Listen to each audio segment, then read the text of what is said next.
Hello friends, welcome to my channel. और आपका मेरे चैनल पे स्वागत है।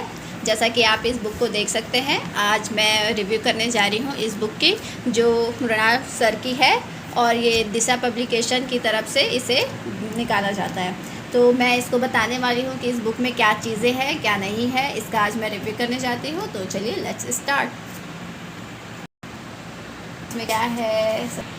तो जैसा कि आप देख सकते हैं, ये बुक की 10th एडिशन है, जो कि 2020 की बुक है। अभी ये आ चुकी होगी इसकी, जो 21 एंड 22 की होगी, तो आप उसे ले सकते हैं। और इसमें क्वेश्चन पेपर जो है, जो सी सेट और जो हमारा मतलब प्रीलिम्स के हैं, ये प्रीलिम्स के लिए ज़्यादा इंपॉर्टेंट है, क्योंकि प्रीलिम्स के पूरे 19 आप इसमें 1995 से 2020 तक अभी इसमें सारे क्वेश्चन पेपर इसमें ऐड किए गए हैं और उसे टॉपिक वाइज किया गया है। इसमें हमारे जो ऐसे के पेपर होते हैं वो भी 93 से 2019 तक के ऐड हैं, और इसमें मेंस के भी सारे सब्जेक्ट्स हैं वो, लेकिन 2013 से लेके 2020 तक है। तो फिर चलिए देखते हैं इसके अंदर आपको क्या क्या चीज़ें हैं, और इसको आपको लेना चाहेंगे तो आप इस रिव्यू से अपना अंदाज़ा लगा सकते हैं कि आपके लिए ये बुक अच्छी है या नहीं। तो ये है इसका इंडेक्स, आप इसमें देख सकते हैं। इसमें सारे टॉपिक वाइज जो भी सब्जेक्ट्स हैं हमारे, जैसे ये है हमारा भारत का इतिहास, इसमें जो भी आते हैं, जो भी सब्जेक्ट है, प्राचीन भारत, मध्यकालीन भारत, ये सारे एक टॉपिक। उसके बाद है हमारा जियोग्राफी, उसके बाद पॉलिटी, उसके बाद इकोनॉमी, ऐसे करके सारे सेक्शन इन्होंने यूनिट को ABC सेक्शन में ऐसे इस तरह से बांट रखा है। इसमें सी सेट भी है, ये देखिए सी सेट है, यहाँ पे जनरल नॉलेज है हमारा, और ये सारी चीज़ें। उसके बाद सबसे पहले इसमें स्टार्ट होता है, ये अपने बारे में बताते हैं फर्स्ट पेज में। एंड इस पेज में इन्होंने टाइम टेबल भी सेट करके आपको दे रखा है। इसमें आपको 10 मंथ में कैसे सिलेबस को कवर करना है, उस चीज़ का अगर आप टाइम टेबल नहीं बना पा रहे हैं या फिर नहीं बनाते हैं या मन मर्जी पढ़ते हैं, तो आप इसको फॉलो कर सकते हैं। ये 20 की है, अभी न्यू बुक आ गई होगी तो उसमें न्यू आपको टाइम टेबल दिया गया होगा, लेकिन ये सेम ऐसा ही होगा। इसमें सारे मंथ आपको फर्स्ट मंथ में क्या क्या चीज़ें कवर कर लेनी है वो चीज़ें हैं, मतलब ऐसे करके इन्होंने पूरे 10 मंथ में आपके सिलेबस को डिवाइड कर दिया है।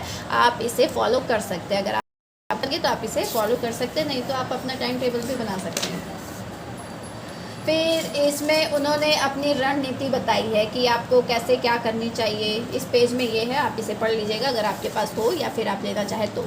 उसके बाद आप यहाँ से आते हैं तो दृष्टिकोण, मतलब उन्होंने बताया है कि UPSC क्या है, उसके बारे में उन्होंने अच्छे से डिफ़ाइन किया है। उसमें एक एक चीज़, सारी चीज़ें इसमें अच्छे से डिफ़ाइन किया है कि आपकी शैक्षणिक योग्यता कितनी होनी चाहिए, आपकी एज कितनी होनी चाहिए, और फिर वो क्या क्या चीज़ें पूछती है, वो सब चीज़ें। नेक्स्ट पेज में कुछ योजनाएं उन्होंने बना के रखी है।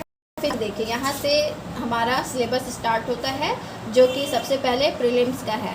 प्रीलिम्स मतलब ये प्रारंभिक परीक्षा, इस साइड में, एक साइड में यहाँ पे सामान्य अध्ययन जो हमारा है वो है, और दूसरे साइड में हमारा जो सी सेट है उसका। ये जो UPSC जो साइड पे हमारा सिर्फ इतना ही सिलेबस दिया है, तो उसको उन्होंने डायरेक्ट यहाँ पे किया। उसके बाद फिर उन्होंने नेक्स्ट पेज को पूरा विश्लेषण किया है। जैसे यहाँ से देख सकते हैं, यहाँ पे इन्होंने जियोग्राफी का किया है। उन्होंने बताया है कि सोर्स भी इन्होंने बता रखा है आपको, कि आपको किस बुक से क्या चीज़ पढ़नी चाहिए, आपको कहाँ से इंपॉर्टेंट क्वेश्चन है, कहाँ से UPSC क्वेश्चन पूछता है, ये चीज़ें भी इन्होंने अच्छे से आपको यहाँ पे बताया है। नेक्स्ट में यहाँ पे इन्वायरमेंट है, इकोनॉमी है, राज्य व्यवस्था, इस तरह से उन्होंने सिर्फ ये प्रीलिम्स के हैं, यहाँ से ये सारी चीज़ें यहाँ तक प्रीलिम्स की है। उसके बाद फिर ये सारी चीज़ें प्रीलिम्स की ही है। नेक्स्ट पेज में देखते हैं पेपर 2 मतलब सी सेट की तैयारी कैसे करनी है, और उसके बारे में टिप्स वगैरह, फिर उसके कट ऑफ पिछले जितने भी टाइम के थे कट ऑफ कितना गया है, वो सारी चीज़ें हैं। और कितना टफ आता है सी सेट, कितना मीडियम आता है, कितना इजी आता है, ये चीज़ को उन्होंने डायग्राम से अच्छे से बता के रखा है। नेक्स्ट यहाँ पे अब हमारा यहाँ से मेंस का जो होता है सिलेबस वो स्टार्ट होता है। तो मेंस के सिलेबस में उन्होंने सबसे पहले ऐसे को रखा है। ऐसे के बाद फिर हमारा GS जो है 1 से 4 तक के, ये देखिए सबसे पहले GS 1 ये साइट में है। सबसे पहले उन्होंने उस सिलेबस को यहाँ पे अच्छे से रख दिया है। उसके बाद उन्होंने फिर सिलेबस को डिफ़ाइन किया है। यहाँ से सेकंड ये है GS 2 यहाँ से, लेकिन उन्होंने ये शायद गलत लिख दिया, यहाँ से GS 2 है। उसके बाद 3, 4 मतलब ये सारा यहाँ तक 4 तक है। उसके बाद ये हमारा है ऑप्शनल सब्जेक्ट। ऑप्शनल सब्जेक्ट जो होते हैं उनका भी उन्होंने लिस्ट दे रखा है। फिर मेंस के जो कट ऑफ थे उसको भी उन्होंने यहाँ पे बता दिया है। ये 2013 से 19 तक मेंस के जो कट ऑफ आए थे उसको सारे को यहाँ पे अच्छे से उन्होंने दिया है। उसके बाद ये इंटरव्यू के बारे में है। उन्होंने जो इंटरव्यू का सिलेबस है साइट पे, जो यूपीएससी के साइट पे जो सिलेबस है, उन्होंने ऐसे यहाँ पे इसे बता दिया है। लास्ट फिर जो लिस्ट में आए हैं उनका वगैरह वगैरह कुछ है, आप इसे देख लीजिएगा। फिर यहाँ से हमारा है जो CSET और जो पेपर 1 है हमारा प्रीलिम्स उसका है। तो सबसे पहले ये है प्राचीन भारत। प्राचीन भारत मतलब ये आप देख सकते हैं, जूम करना थोड़ा, 1995, यहाँ से देख सकते हैं आप 1995 से स्टार्ट किया है। जैसा कि इन्होंने 20 से 25 साल के सारे क्वेश्चन को कवर किया है। आप इसे देख लीजिए, आपको ये अच्छा लगे तो आप इसे ले सकते हैं। यहाँ पे सारे क्वेश्चन एज इट इज़, लेकिन टॉपिक वाइज सारे, ये देखिए 1999 तक है। मैं आपको दिखा देती हूँ कि लास्ट यहाँ पे आपको कहाँ तक कवर किया इन्होंने। ये है 2020।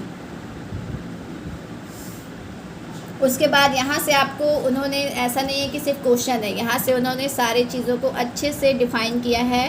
क्वेश्चन नंबर 1 से लेके जितने भी क्वेश्चन नंबर 130 तक है, कैसे कहाँ से मतलब पूछे गए हैं उसको पूरा डिफ़ाइन किया। आप उन्हें नहीं पढ़ा है तो जैसा कि कहा जाता है कि सबसे पहले आप प्रीवियस ईयर क्वेश्चन पढ़िए।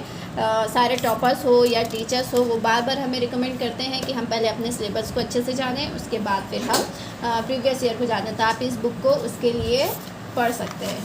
ये सारा देख सकते हैं, ये सारे उनके सॉल्व है जो उन्होंने सॉल्व करके बताया है कि उसका क्या हो सकता है। फिर यहाँ नेक्स्ट है मध्यकालीन भारत, इसी तरह से ये सारा है। उसके बाद फिर मैं आपको CSET भी दिखाती हूँ, इसमें कॉम्प्रीहेंशन वगैरह सब कुछ है।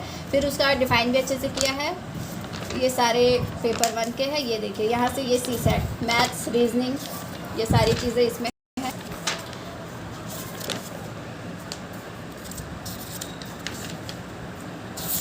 अब मैं डायरेक्ट आपको मेंस के जो क्वेश्चन है उस पर लेकर चलती हूँ, उस पर बताती हूँ कि उन्होंने उसको भी टॉपिक वाइज किया है या नहीं।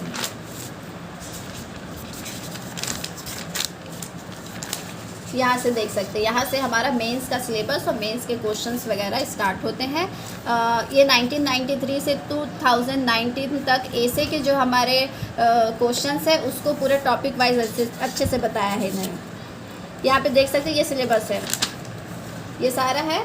उसके बाद ये कैसा आपका ऐसे होना चाहिए, आपको कैसे लिखना चाहिए, ये चीज़ें भी उन्होंने बता रखा है। उसके बाद यहाँ से 26 ईयर का उन्होंने टॉपिक वाइज ऐसे को अच्छे से डिफ़ाइन किया है। आप यहाँ पे देख सकते हैं, जैसे ये टॉपिक है स्वतंत्रता के बाद से भारत, उसमें 2013, 12 जब आया है, जो भी क्वेश्चन उससे आया है पूरा 1993 से 2019 तक है, उनको अच्छे से बता दिया सिर्फ इतने ही टॉपिक में। तो उसके बाद नेक्स्ट टॉपिक प्रशासन से न्यायपालिका, सारे टॉपिक है। आपको अगर क्वेश्चन से पढ़ना है आप इस बुक को उठाइए और एकदम अच्छे से इससे सारे क्वेश्चंस आप पढ़ सकते हैं। और इसमें ढूंढने की ज़रूरत नहीं है। जैसे आप मान लीजिए कोई टॉपिक पढ़ रहे हैं कि योजना का कार्यान्वयन, मान लीजिए आपने ये टॉपिक पढ़ा और आपको जानना है कि 1993 से 2019 तक इससे कितने क्वेश्चन पूछे गए, आप डायरेक्ट इस बुक को खोलिए और देख सकते हैं। सिर्फ 3 क्वेश्चन इससे अभी तक पूछा है, 1995 में, फिर 6 में, फिर डायरेक्ट 2019 में। तो हम किसी क्वेश्चन को ऐसा नहीं है किसी टॉपिक को छोड़ देते कि ये आए या ना आए।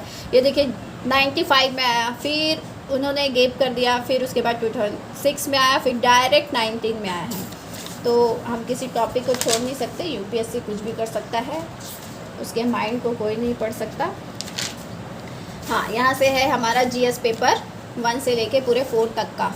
सबसे पहले उन्होंने इसको टॉपिक वाइज डिवाइड किया। उसके बाद यहाँ पे कितने मार्क्स के क्वेश्चंस कितने कब कौन से ईयर में पूछा गया है उन्होंने यहाँ पे बता दिया है कि किस टॉपिक से। जैसे संस्कृति या टॉपिक था 2013 में उन्होंने 20 मार्क्स का पूछा था, उसी तरह से डायरेक्ट 19 में भी 10 मार्क्स का।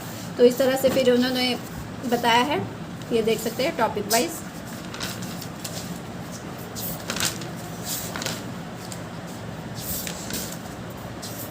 ये मैं आपको दिखा देती हूँ सारा,